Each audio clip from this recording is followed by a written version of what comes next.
বদি সেদিনকে রাতে আপনার লগে ঘটনা কি হয়েছিল? মাসি সপ্তাহখানের আগে সব বলছি। একটু বলেন, বললে আপনার উপকার হইল। আচ্ছা, ঘটনা সপ্তাহখানের আগে মানে এখন দুনো ভাই ঝামেলা কিনছি। এক সপ্তাহ পরে ঝামেলা মিটার পরে এক সপ্তাহ পরে হজরা নিয়ে মাস পড়াইছেন। হজরা নিয়ে ঠিক আছে, এই অত্যাচার করছি, অত্যাচার হয়েছে পরে ছেলে আইসি আসাম মায়ের দিক করছি। আপনি রে আমার মাসে হজরা নিয়ে মাস। আচ্ছা, হজর আলীর লগে আপনার সম্পর্ক কি ছিল এবং কেন আসছিল তোর বাড়িতে? বাড়িতে সে খারাপ হয়েছে, হ্যাঁ কি ভালো উদ্দেশ্য খারাপ উদ্দেশ্য। আপনার সাথে ওনার সাথে কিসের লেনদেন ছিল? কিসের তো আমার মা টাকা আনছি, টাকা যে আনছে না, পরে আমার মায়ের টাকা পেয়েছে 50,000 পয়সা দিন। পরে 2 দিন পার হয়ে গেছে, মানে টাকা দরকার দিন। পরে মা আস্তে আস্তে টাকা তো দেওয়ার দরকার না।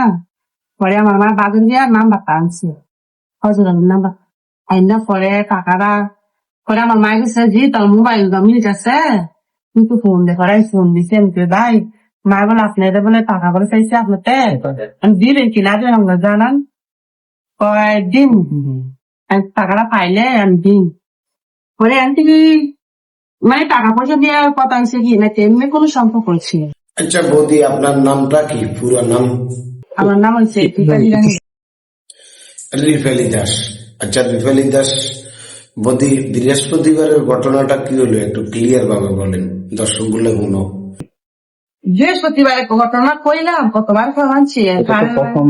না না, আসবেন না, আপনি সারা বাংলাদেশে তো হেজাল বেজাল বাজা দিচ্ছেন, আবার আসেন কন কন। বৃহস্পতিবারে রাতে 11:30 বাজে মানে হজর আলী আইসে, ঠিক আছে, একটা ডাক দিছি।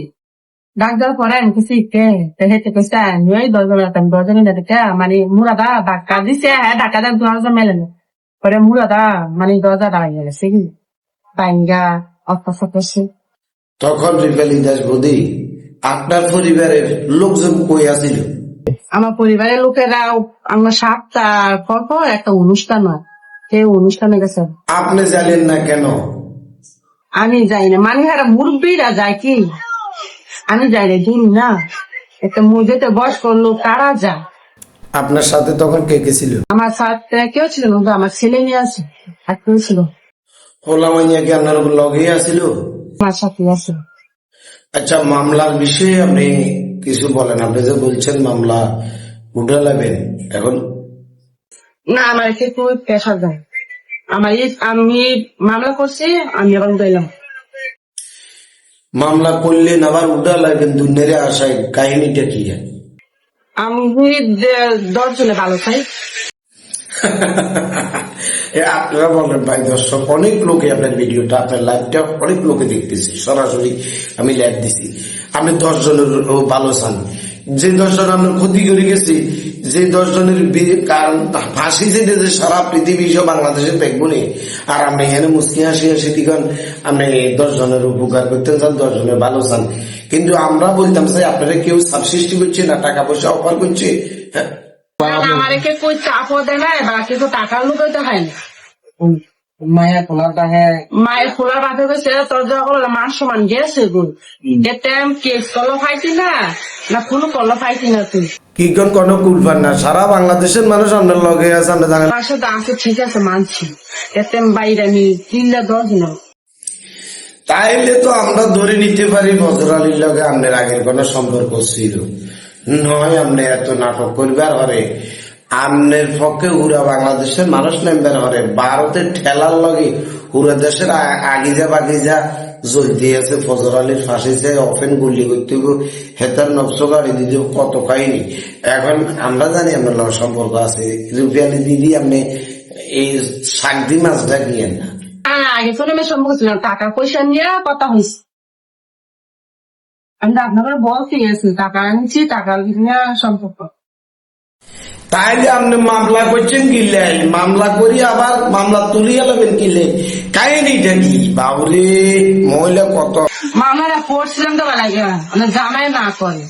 তো যে টাইমে আপনি মামলা করেন এই টাইমে বেটার লগে টেলিফোনে কথা কর না করেনি।